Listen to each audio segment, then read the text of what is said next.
नमस्कार,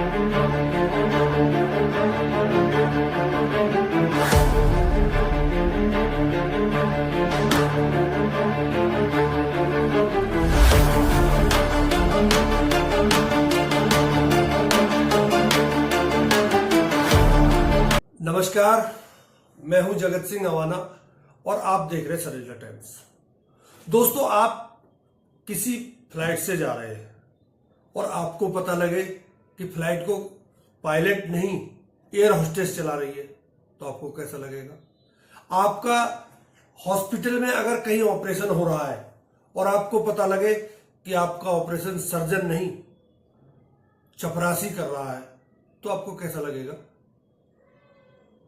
जब आप खाना खाने बैठे और पता चले कि उस खाने को या उस रोटी को कुत्ता लेके भाग गया, तो आपको कैसा लगेगा?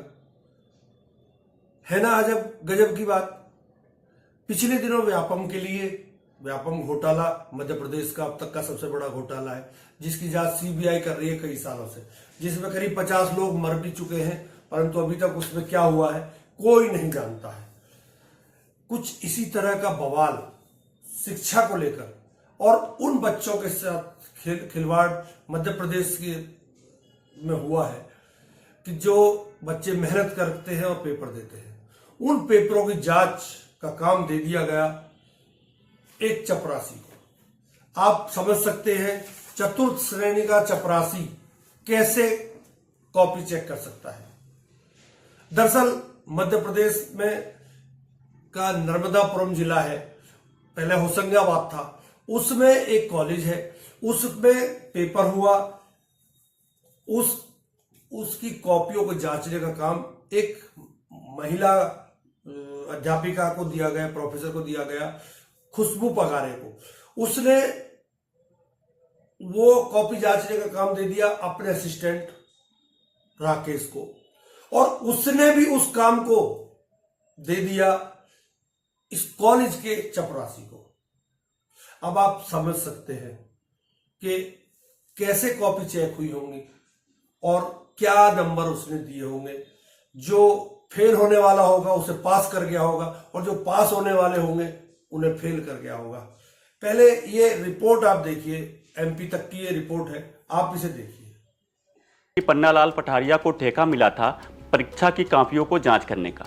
ये वीडियो जनवरी का है, लेकिन अब जाकर इस मामले में उच्च शिक्षा विभाग ने कार्रवाई की है और मामले में प्रभारी प्राचार्य समेत एक प्रोफेसर को निलंबित किया है। अजब एमपी का गजब कारनामा हुआ है। नर्मदापुरम जिले के पिपरिया में स्थित शहीद भगत सिंह शासकीय पीजी कॉलेज में यहां परीक्षा की कॉपियों की जांच किसी प्रोफेसर ने नहीं बल्कि एक चपरासी ने की है। हैरानी की बात यह है कि मात्र 5,000 रुपए में चपरासी को कॉपियां जांचने के लिए दे दी गईं और छात्रों के भविष्य को दांव पर लगा दिया गया। जब यह पूरा मामला कैमरे में कैद हो गया और वीडियो सोशल मीडिया पर वायरल होने लगा तो हड़कंप मचा। मामला जैसे ही सामने आया, उच्च शिक्षा विभाग ने तुरंत एक्शन लिया और जांच के आदेश दिए और प्रोफेसर को भी निलंबित किया गया। शहीद भगत सिंह शासकीय पीजी यूनिवर्सिटी में अतिथि विद्वान के तौर पर कार्यरत खुशबू पागरे को परीक्षा की कॉपियां जांचने का काम सौंपा गया था, लेकिन खुशबू पागरे ने यूनिवर्सिटी के बुक लिफ्टर राकेश मेहर को 7,000 रुपए देकर किसी और को कॉपियों की जांच करने को कहा। जांच में यह सामने आया कि पन्नालाल को इसका ठेका मिल गया और उसे कॉपियों को जांच करने के एवज में 5,000 रुपए मिले। मामले की जांच शुरू हुई तो अतिथि विद्वान खुशबू पागरे ने माना कि उनकी तबीयत खराब थी, लिहाजा उन्होंने बुक लिफ्टर राकेश मेहर को 7,000 रुपए देकर किसी और से कॉपियों का मूल्यांकन करवाने को कहा था। इस पूरे मामले में सीधे तौर पर जिम्मेदारी तय करते हुए महाविद्यालय के प्रभारी प्राचार्य राकेश कुमार वर्मा और प्राध्यापक राम गुलाम पटेल को तत्काल प्रभाव से निलंबित किया गया है। उच्च शिक्षा विभाग ने माना है कि प्रशासनिक मुखिया और वरिष्ठ प्राध्यापक होने के नाते सबसे पहले इन दोनों की जिम्मेदारी बनती है। वहीं चपरासी पन्नालाल पठारिया और अतिथि विद्वान खुशबू पागरे के खिलाफ भी जांच के आदेश दे दिए गए हैं। हालांकि प्रभारी प्राचार्य कह रहे हैं कि वो बेकसूर हैं, जो दोषी हैं उन्हें बचाया जा रहा है। मैं राकेश कुमार वर्मा, प्राचार्य शहीद भगत सिंह कॉलेज पिपरिया। मुझे शासन के द्वारा एक प्रकरण में सस्पेंड किया गया है। वास्तविकता ये है कि उस प्रकरण से मेरा दूर दूर तक कोई प्रत्यक्ष अप्रत्यक्ष संबंध नहीं है। डॉक्टर शंकर शाह विश्वविद्यालय छिंदवाड़ा के द्वारा नोडल अधिकारी राम गुलाम पटेल को नियुक्त किया गया था। उन्हीं के द्वारा कापियाँ वितरित की गई और जिनको द्वारा कापी वितरित की गई उनके द्वारा अनियमितता की गई, तो उससे महाविद्यालय प्रशासन और ना ही मेरा कोई प्रत्यक्ष लेन देन है, परंतु उन्होंने मुझे सस्पेंड किया है और मैंने इस बारे में शासन को जानकारी दे दी है और दोषियों पर उन्होंने कोई कार्रवाई नहीं करी है। अगर मेरे पक्ष को शासन मान्य नहीं करेगा तो मैं अपने पक्ष के लिए कोर्ट में जाऊंगा और अपना पक्ष कोर्ट में रखूंगा। उच्च शिक्षा विभाग की वेबसाइट highereducation.mp.gov.in के मुताबिक राज्य में उच्च शिक्षा संस्थानों में फिलहाल 85,400 छात्र पढ़ते हैं। राज्य में 13 कॉलेज हैं तो 56 विश्वविद्यालय। सितंबर 2024 की आंकड़ों की माने तो राज्य के महाविद्यालयों और विश्वविद्यालयों में 12,000 शिक्षक कार्यरत हैं। इनमें गेस्ट टीचर भी शामिल हैं। हालांकि यूजीसी ने जो मानक तय किए हैं उनके मुताबिक प्रत्येक 30 छात्रों पर एक टीचर होना चाहिए, लेकिन सितंबर 2024 के 12,000 शिक्षकों के आंकड़ों के हिसाब से देखें तो मध्य प्रदेश में 123 छात्रों पर एक टीचर है। फिलहाल मामला संज्ञान में आया, प्राचार्य और जो नोडल अधिकारी हैं उनको सस्पेंड किया है। जो प्रोफेसर हैं कुछ चपरासी, उनके खिलाफ भी कार्रवाई हुई है और पूरे मामले को बहुत मंत्री विश्वास सारंग कह रहे हैं कि हम इस पर जांच कराएंगे, हम इसमें ये करेंगे वो करेंगे। उधर प्रिंसिपल को जिसको बर्खास्त किया गया वो सुप्रीम कोर्ट जाने, हाई कोर्ट जाने के लिए कह रहा है।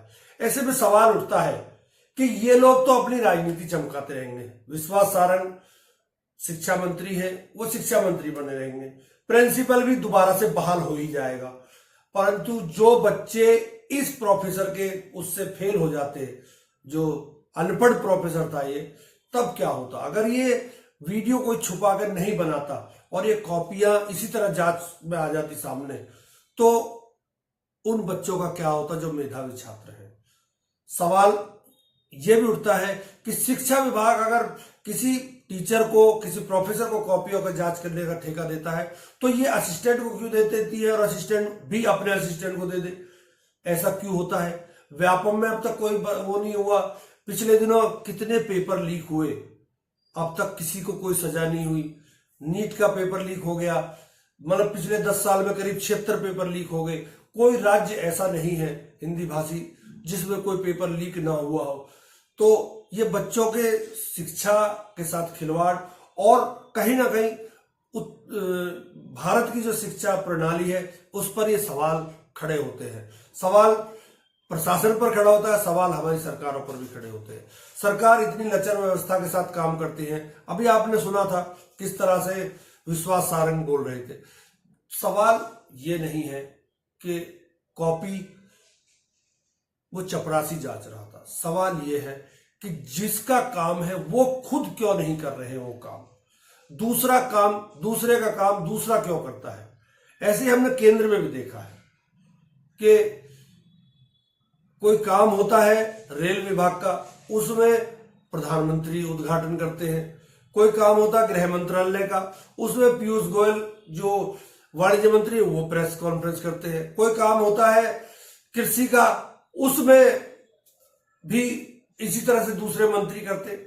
सवाल ये उठता है जिसको जो जिम्मेवारी दी गई है उसको वो क्यों नहीं निभाना चाहता, क्यों उन जिम्मेवारियों से भागता है, क्यों इस देश के भविष्य के साथ खिलवाड़ हो रहा है, क्यों इस देश के युवाओं के साथ खिलवाड़ हो रहा है। नौकरी उन्हें पहले नहीं मिल रही, ऊपर से वो अच्छे पढ़े, जो अच्छे पढ़ने वाले बच्चे वो फेल कर दे इस तरह के चपरासी, तो उनके भविष्य के साथ कहीं ना कहीं खिलवाड़ है।